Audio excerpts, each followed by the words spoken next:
And the after Yeah, I saw it. 730.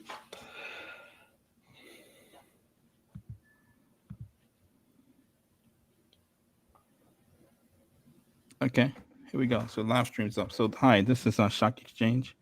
This is Trump and the global economy, where we discuss issues important to the community and the economy. Today I have with me, Mr. Toya Mitchell, of course. And today we will discuss Louisiana AG Ken Lawson's leadership on the opiate deal. He struck an opiate deal with both Teva and Indo, which came as a surprise. Um, Indo settled for $15 million, which will be paid out over 18 years. They will also offer that deal. That was pretty interesting because we haven't seen Teva settle yet. So this is the first settlement for Teva. We know they want to offer cash and free drugs, so it happened just like they said it would. And we know that Indo has less Teva does. So Indo settled for Right. $7.5 million with Louisiana.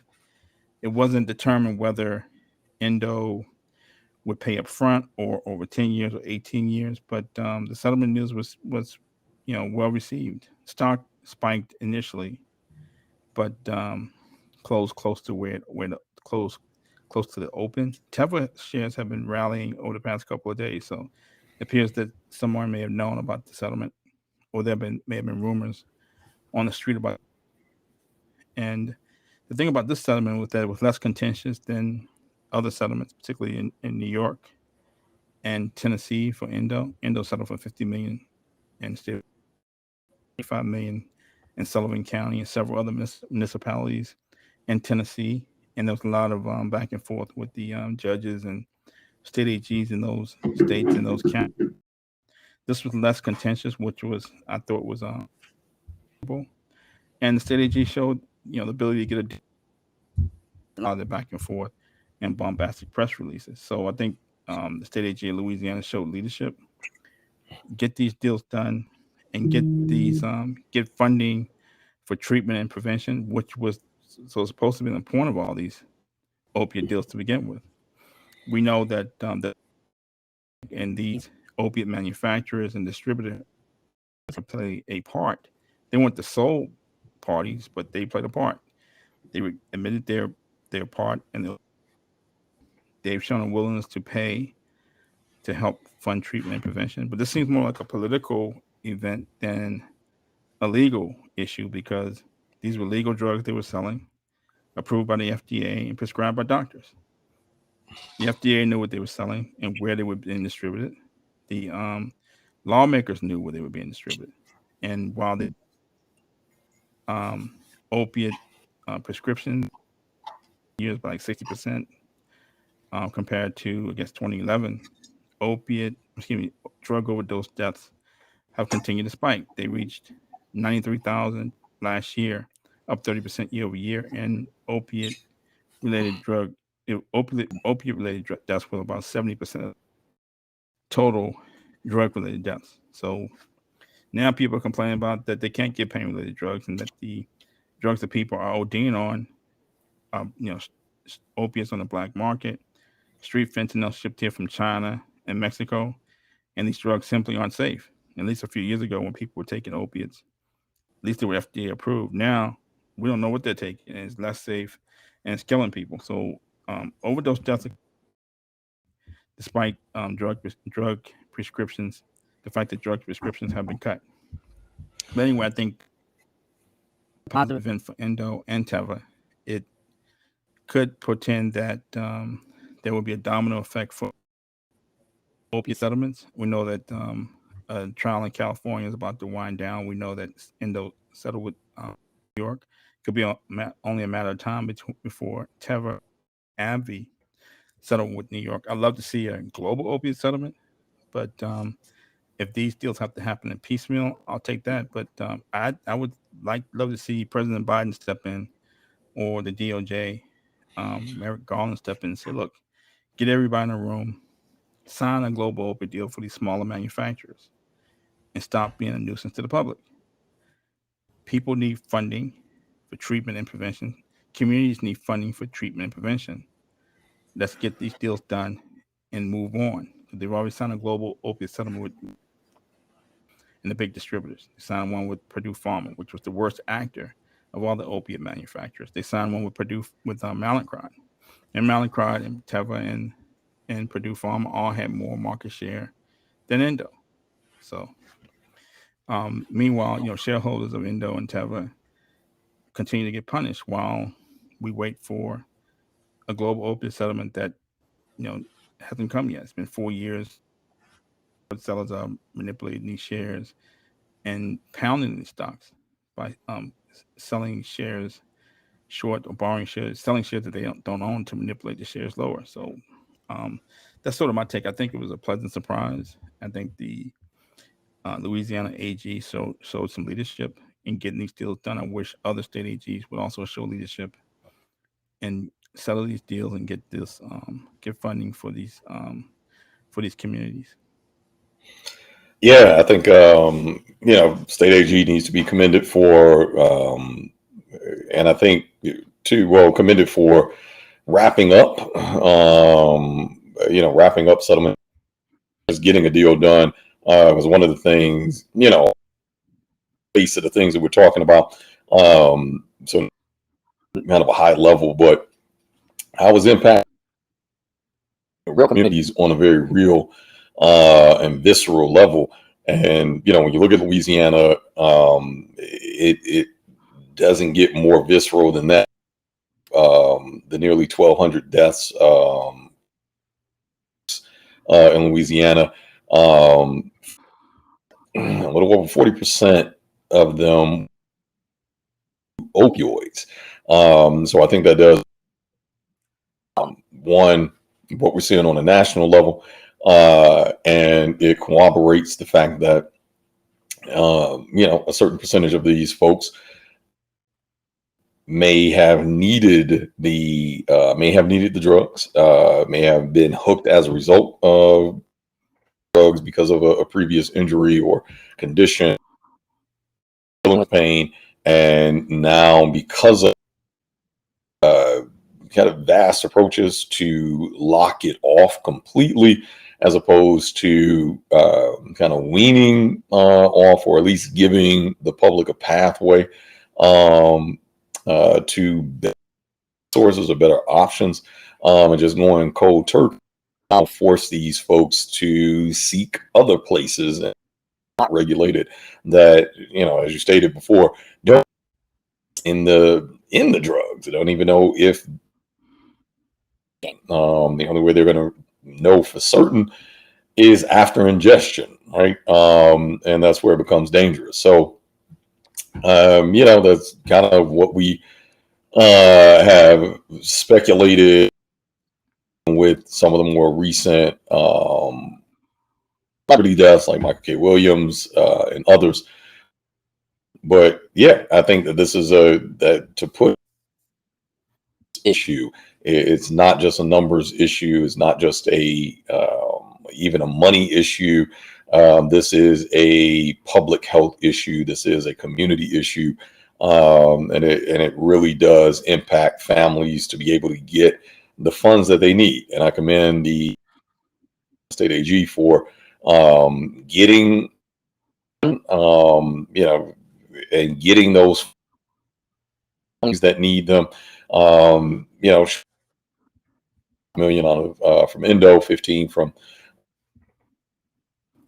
But I think it also speaks to, from a outcome side of things, that the real outcome, or the more outcome that states have following New York, and really saying that Endo is not Purdue, Endo is not J&J, not from a market cap size, not from a participant size, not from a cash flow size, that you are not going to be able to squeeze a J&J outcome out of an Endo. You're not going to be able to squeeze a Purdue outcome out of an Endo. It doesn't even exist. So it's not a matter of want they, it's a matter of can't they?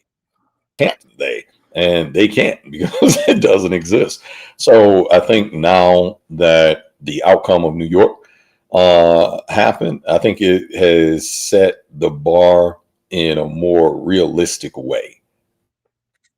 He's to see, okay, we're not dealing with J&J.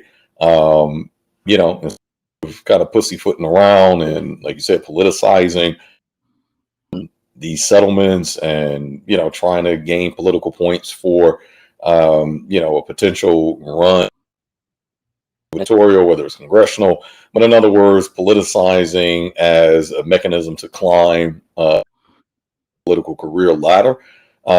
They just realize what they really had, said, okay, let's just get this deal done so we treatment into the hands of the that really need it.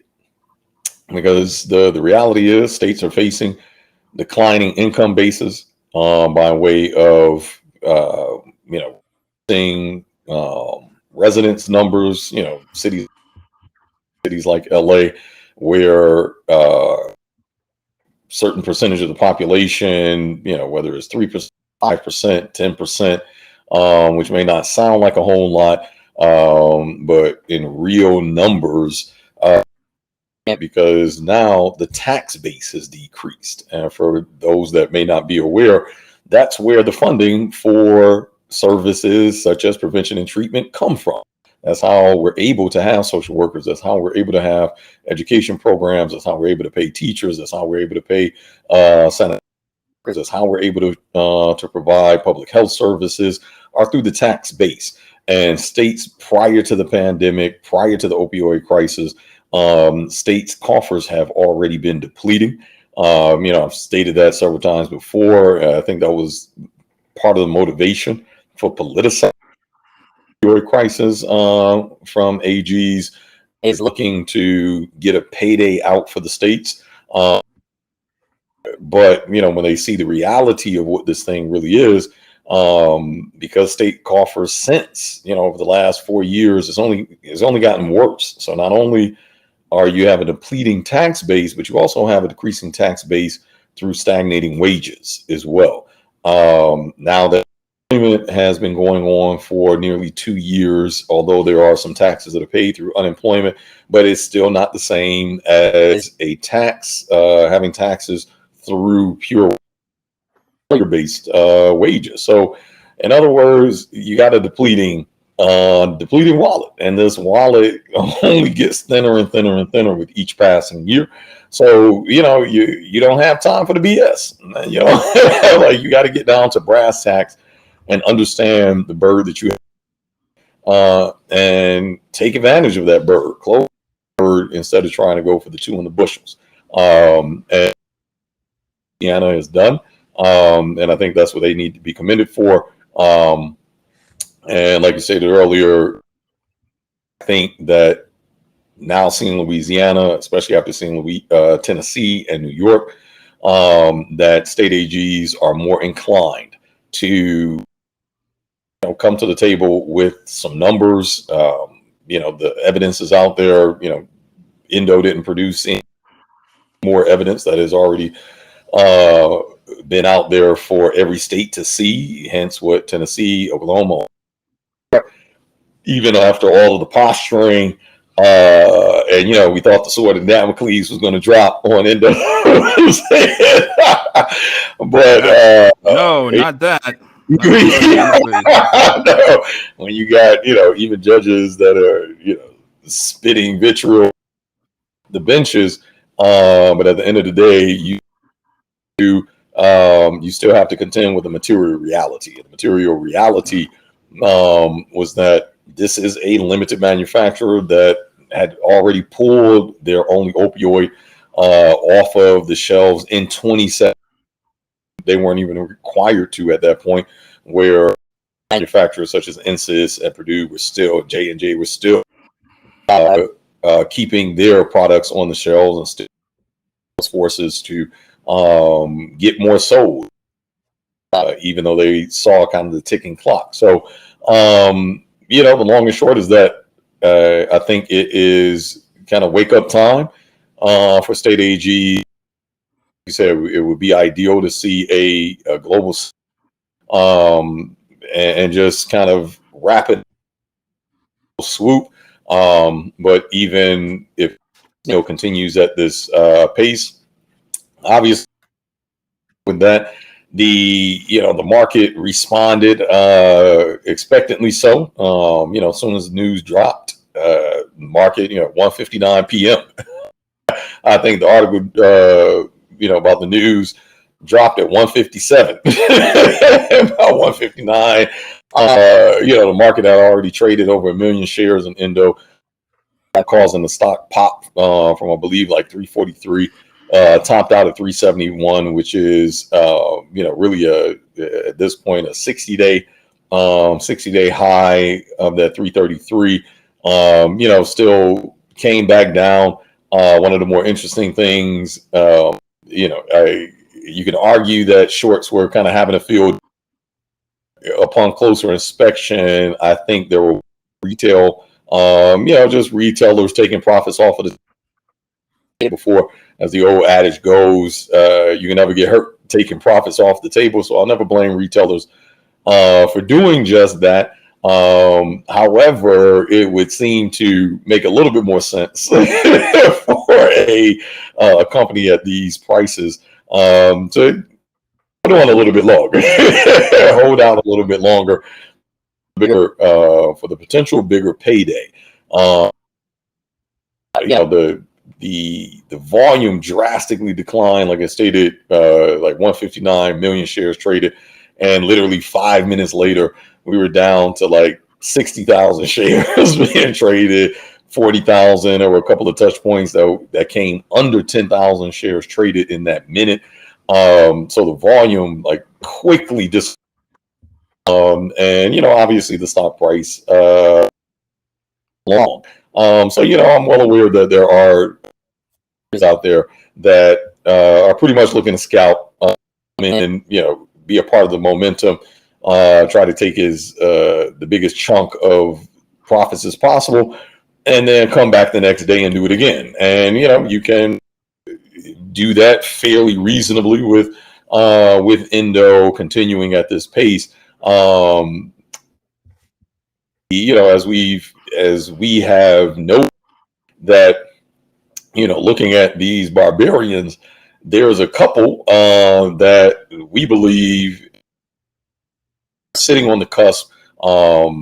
Novavax being one of those, because Indo is already within their manufacturing chain, filling the vials, because Novavax doesn't have that capacity to do so. Indo is already in Novavax's, and Novavax has a similar issue that Moderna and Pfizer is facing, which is a hoard of cash and very little to do with it. You certainly couldn't buy back shares at $230 a pop. That wouldn't necessarily be the best use versus 40, even 50% of the to remind folks again, which is institutional ownership and inside ownership, and the shares that are left over outside of the float. So at our estimates, about 10 or 15 million shares that are within the float, aka the so we're talking about a pretty small number. Would you rather buy back 1 million shares at $230 a share, or would you rather buy back even 10 million shares at $350? So when you talk about best use of cash, and why would Novavax do such a move? Why would Moderna do such a move? Simple fact is, COVID isn't supposed to last. Continue to have mutations. Pfizer CEO already came out yesterday and stated that they're already planning. They don't see COVID being an issue beyond next year. So what that lets us know is that M&A is potentially going to drop a ball here at the because they're going to have to diversify their revenue. All three are in the same boat that have diversifying sources of revenue. Build a company 10, 15, 20 years down the line off of a once in a lifetime event. And as much as Moderna would like us to believe that in terms of, as much as Novavax would like us to believe that in terms of share price, is just not the reality for those of us that do a fundamental analysis and, inject just a little bit of sense in there as well. Pfizer is a prime example of what happens when a Moderna and a Novavax grows to a size where they, as I like to give the analogy of Shaq driving a Mini Cooper.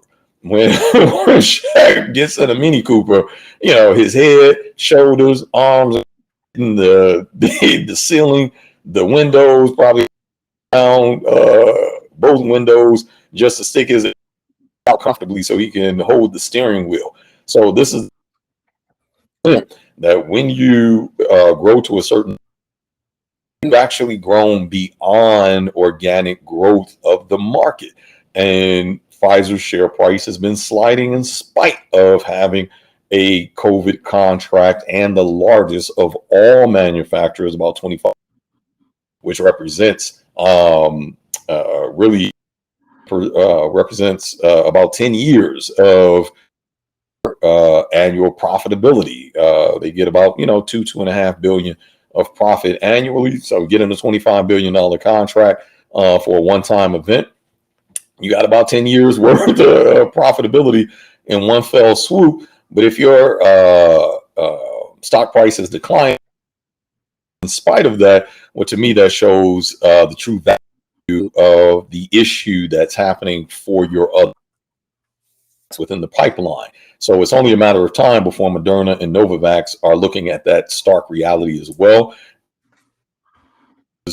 Ink has barely dried on the company's registration.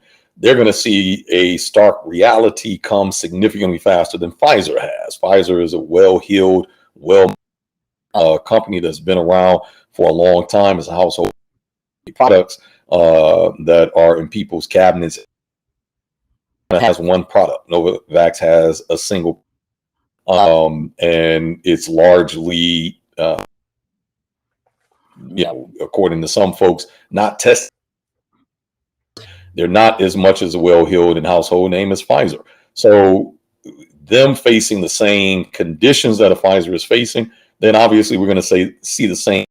So in other words, if I'm Moderna CEO, then the name of the game is revenue. And if I'm sitting on that board, I have a fiduciary obligation to ensure shareholder value. And how do you ensure shareholder value over a one-time event? Well, you got to look to some sort of acquisition. R&D, certainly, Gilead Sciences could be that example of when you can easily spend billions upon billions of dollars years until a product finally comes out, and ultimately that product falls flat on its face. Or you can buy acquisitions at the height of a market, like a GE. When you gave that wonderful example on but the is that as a as a company that has some real world examples of what can happen when you fail to meet shareholder value and shareholder expectations by way of just kind of sitting on the sideline without taking some decisive action, then that lets you know that, frankly, you've kind of failed your fiduciary obligation as a CEO and even as management. Whereas obviously this puts a target squarely on Endo's back at these prices. So the long and short is that, frankly, Novavax and Moderna are in a prime position to be able to scoop up shares and be on the other side of what would ultimately be a lucrative trade for Novavax or for Moderna to step in.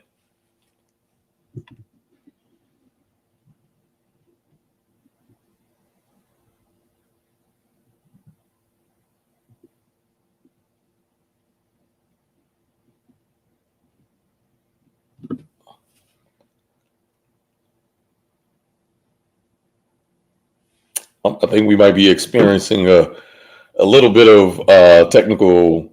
Looks like we might be experiencing a little bit of technical difficulties. So for the folks that might that are still with us on the live chat, give us a few moments here to get ourselves together. And as you know, technology is not always the greatest, and especially with folks that are not the most technologically savvy. So give us a moment here, and hopefully we'll be able to work out what the issues are.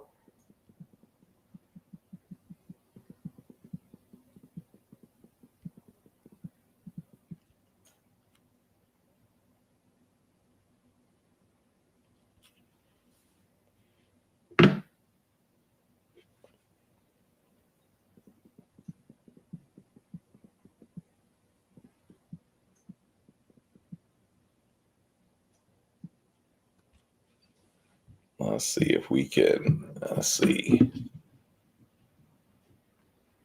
if I do this. Hopefully,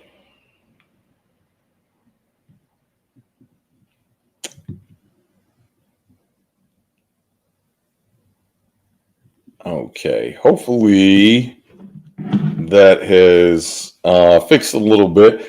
So I think I might be wrapping up our session here. But, we just wanted to obviously come on because today, I think was some noteworthy news, and not just for the sake of the bit of price action that we saw coming on the upside and the market responding pretty well to that news. I think we'll continue to see these type of outcomes, like I stated, unless we do see which would be the more ideal situation of a global settlement with the states that are still outstanding for Indo. So as states continue to come on board, we'll continue to see this news come out. We'll continue to see, Indo head in the right direction, which is getting to fair market value. Excuse me, as I've stated before, whether you're looking at it from an enterprise value, which shakes out to be, even at current levels, about roughly $30 to $31 a share, or you're looking at it from a as lowest point value, and looking to see what a climb is. Citigroup, put out their price targets. Some folks have it as closer to that $30 to $31 a share. Some folks have it within the teens. But the long and short is that obviously, as news continues to come out positively about Indo, then I think we will continue to see this rise and continue to see it get closer and closer to fair market value, where Indo should be trading. That would ultimately make even being an acquisition target more ideal, to get a price per share that the board, shareholders, and management can feel good about, not simply something that's based on a $2, $3, even $4 a share valuation, because I think it would kind of negate the work that the company has done to get themselves to this point. So that's Trump and the GE for us, and our next. So definitely like, subscribe, We appreciate the comments. We appreciate the questions, as I've stated before. So continue, giving us questions, letting us know some of the feedback, your thoughts on endo, on this opioid crisis, and even the economy generally. But we will be back to talk about Barbarian number 6, which I gotta say is going to be a hot one. It's going to be a hot one. But we'll be back on Saturday. So we'll be doing another live for those that can join us as it's happening. But certainly, if you aren't and you have to wait until it's a more convenient time for you, don't forget to like, subscribe, and share with the channel. And don't forget to leave us a comment, let us know your feedback and any questions, because I will try to answer those questions as well between Ralph and myself on air. So this is Trump and the GE, and take care.